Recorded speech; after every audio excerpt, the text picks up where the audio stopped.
라디오 텐텐 기도입니다.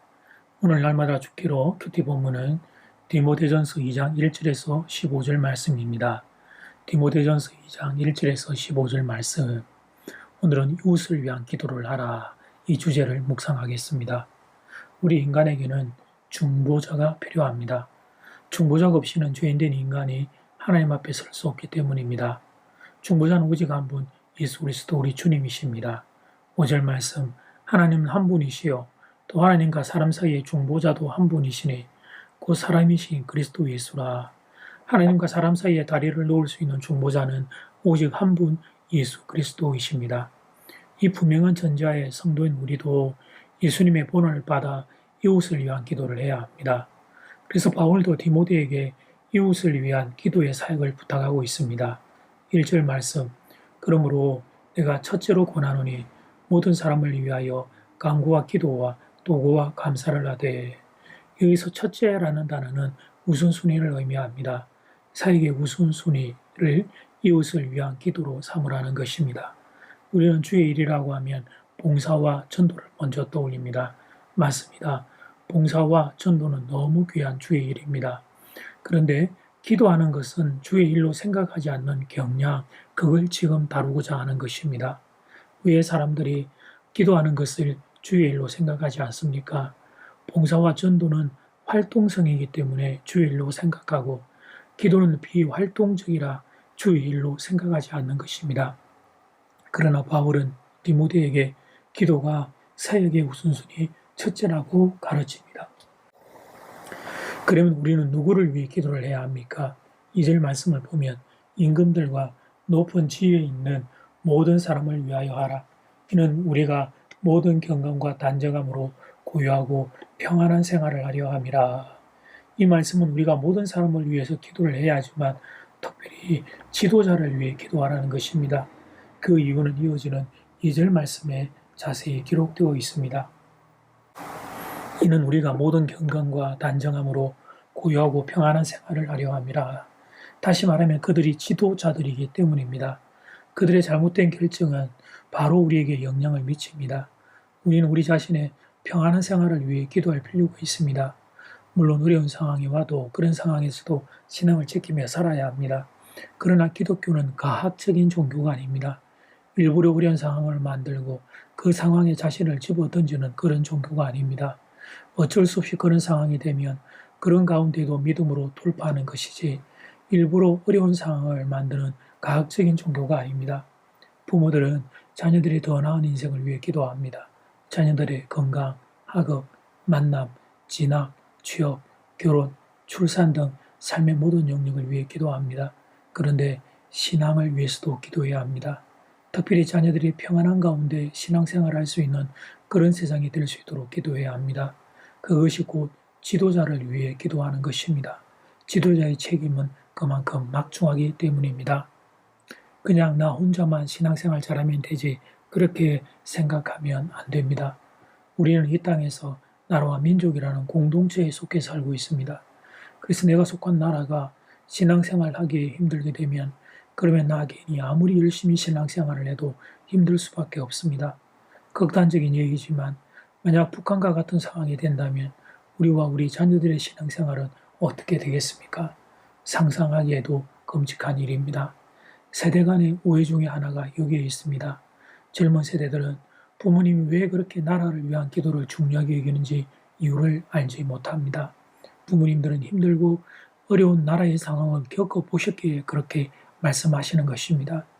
6.25 전쟁을 통해 공산주의를 경험하신 분들은 기독교와 공산주의가 함께 존재할 수 없음을 뼈저리게 느꼈습니다.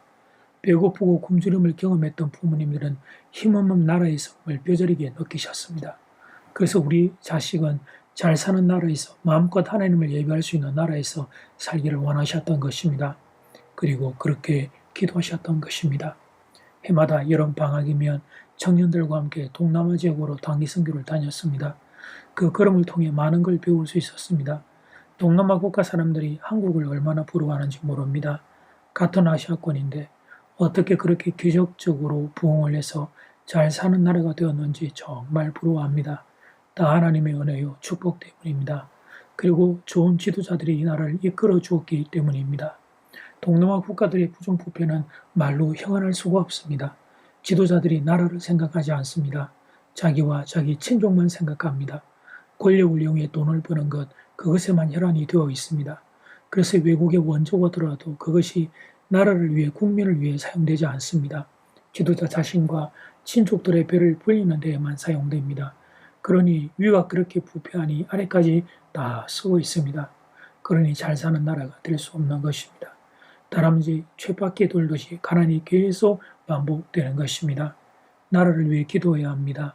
지도자를 위해 기도해야 합니다. 자신의 이익이 아니라 나라의 발전을 위해 서는 지도자가 될 수 있도록 기도해야 합니다. 지금보다 더 잘 사는 나라, 꿈과 희망이 작동하는 나라, 마음껏 하나님을 찬양하고 예배할 수 있는 나라, 그런 나라가 될 수 있도록 기도해야 합니다. 그리고 그런 지도자 세워달라고, 정치하는 모든 지도자들이 이런 마음 가지게 해달라고 기도해야 합니다.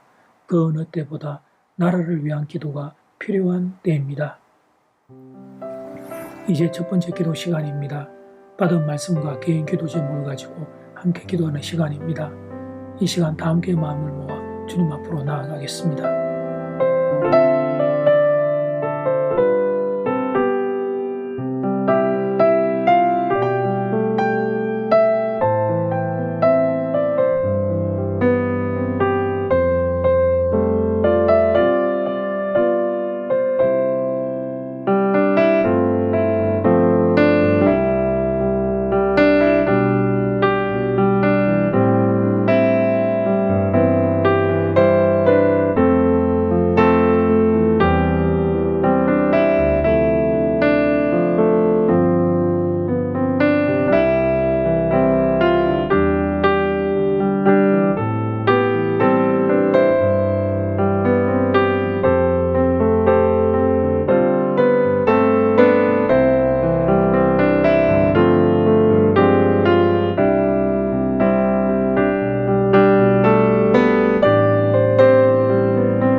이제 두 번째 기도 시간입니다.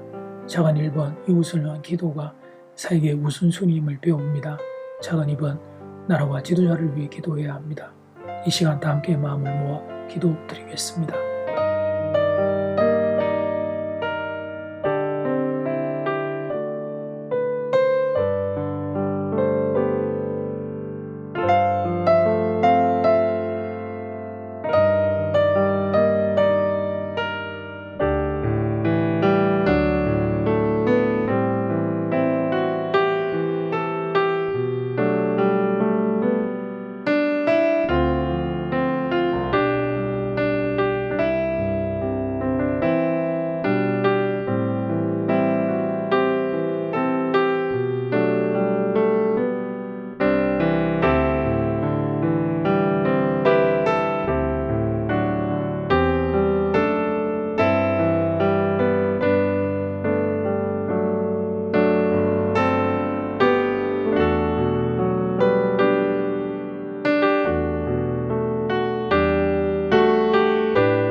하나님, 우리는 기도가 얼마나 중요한 사역인지를 자꾸만 잊습니다. 하나님의 은혜를 도우심을 구하는 기도가, 우리의 이웃을 위한 기도가 우리의 삶에서 하나님 언제나 우선순위가 될 수 있도록 우리의 기도의 무릎을 강하게 하여 주십시오. 나라와 이 땅의 지도자를 위해 기도합니다.